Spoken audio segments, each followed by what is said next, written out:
Hi my friends, it's Dre here. So today I have for you my Bought It Forgot It update. This is something I've been doing for, gosh, probably about like a year and a half now. Basically, I take some stuff out of my collection that I haven't used in a long time, that I've forgotten about, and I put it to use for about a month to 6 weeks, then I bring you reviews on it. So that is what we're doing today. I'm gonna update you on the stuff I've been using, and then at the kind of middle-ish or to end-ish part of this video, that's a weird thing to say, I will tell you what I will be using in the next Bought It Forgot It.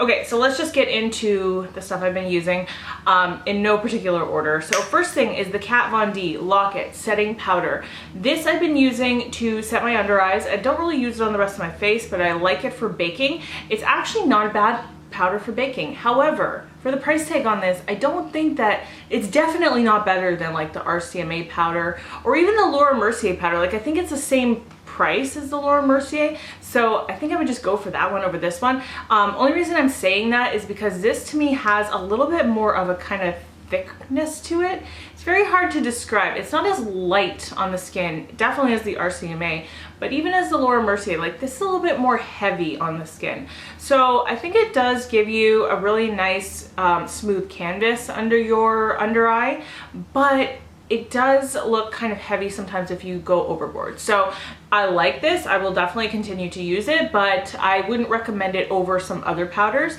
And I don't know if I would repurchase it if I had the opportunity. Now, I've heard really good things about this powder before, which is probably why I originally bought it, but I really don't like it at all. This is the Maybelline Fit Me powder.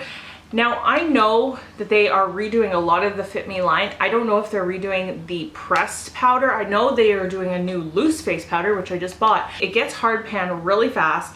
It's got kind of this real kind of thinness to it where the brush doesn't pick up a lot because it's so hard packed, and then you don't get a lot put on your face.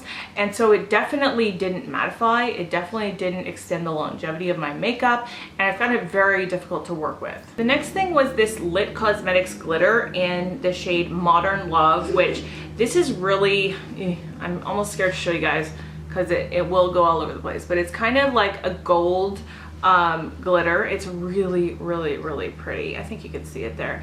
It's very, very fine glitter. Now, I don't have the Lit Cosmetics adhesive, so I don't know if that's any different, but I did use it with my Too Faced glitter glue. And even though the look was beautiful, it got everywhere. And it really, like, there was tons of fallout. I did my eyeshadow first and everything, but even with that and wiping like under my eye with wipe afterwards, it's still like there were glitters all over my face. So let me know, have you tried the Lit glitter glue? Is it better? Like, is it necessary for this product? Because it's kind of expensive. But if it works amazingly, I think it would be worth it because their glitters are super beautiful. I got mine from Beautylish, if you're wondering. Something I really don't like is this. This is the Lancome Art Liner Eyeliner.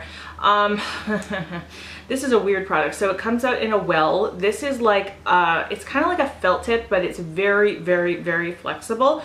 But it's not pointed enough on the end to really be precise. And it's also very watery. Like, I don't know if you could tell, but it's not very black when it first goes on. It's kind of like sheer in places, and the point of this actually kind of creates a line in the middle of it where there's no black, so it's just not a good, it's not a good eyeliner. I've heard people say they like this, so I don't know what the deal is, why they like it, but to me, I was like, no go on this. I'm definitely not going to keep using this. Next things are these e.l.f. smudge pots. Now, I do like these a lot. I've used them for a long time. I've recommended them to you guys before. It's been a while since I used these though, which is why I put them in this Bought It Forgot It. Like, it had been probably a year, and even though I tested them and they're still creamy and they're still really, really nice, I don't know if my preferences have changed because I didn't really enjoy using them. So this one here is Cruisin' Chic, and then this one is Back to Basics. Cruisin' Chic is definitely more of a taupe. Back to Basics is definitely more of kind of like a beigey gold. So I don't know what it is.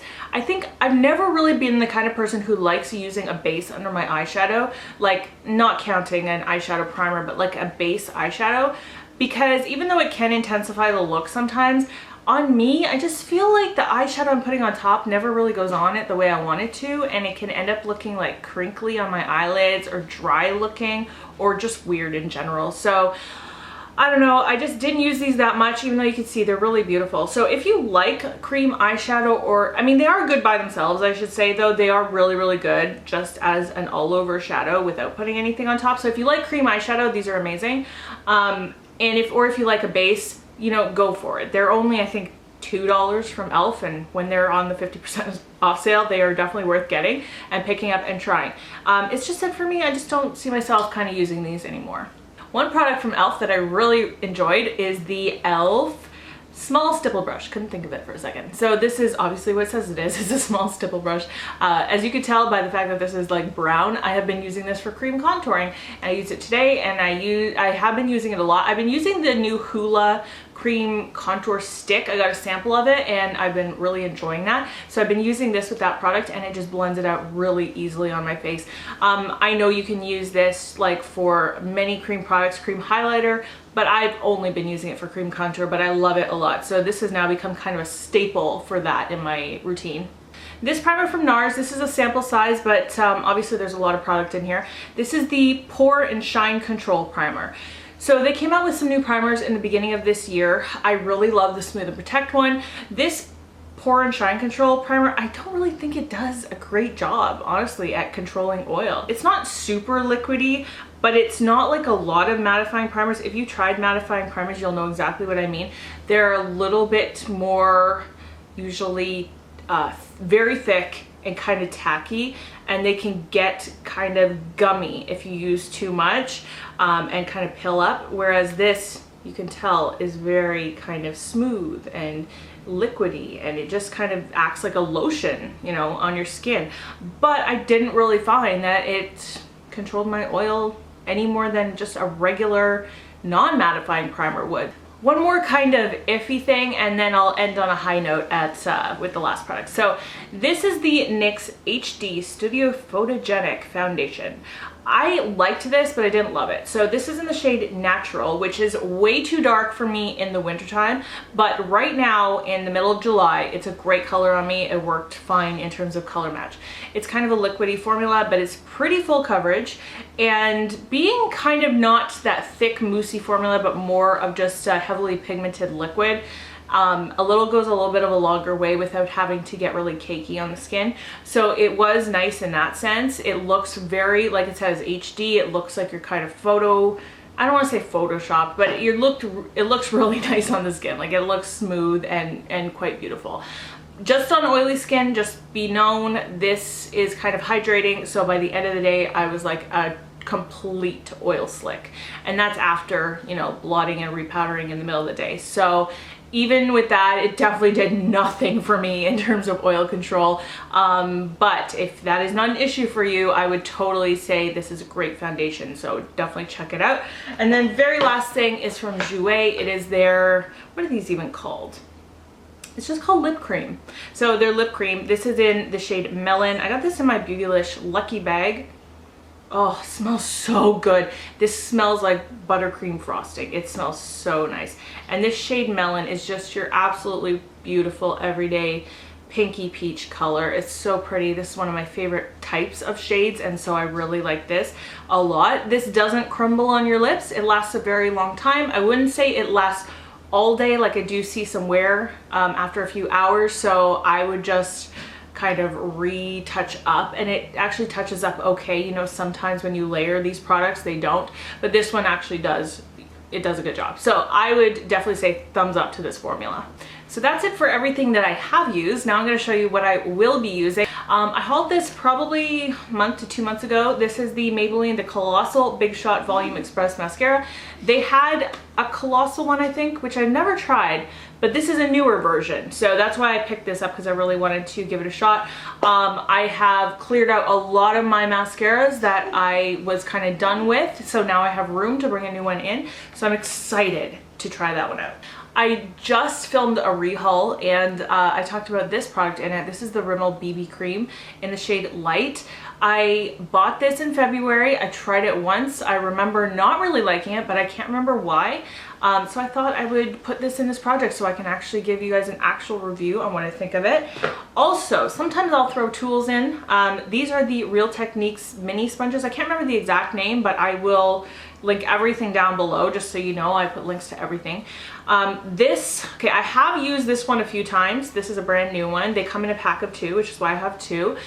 I didn't really like this the first time I used it. I've used it here and there, but I haven't really paid attention to like, do I like it better or worse than some other sponges? So I will give you guys a review on that.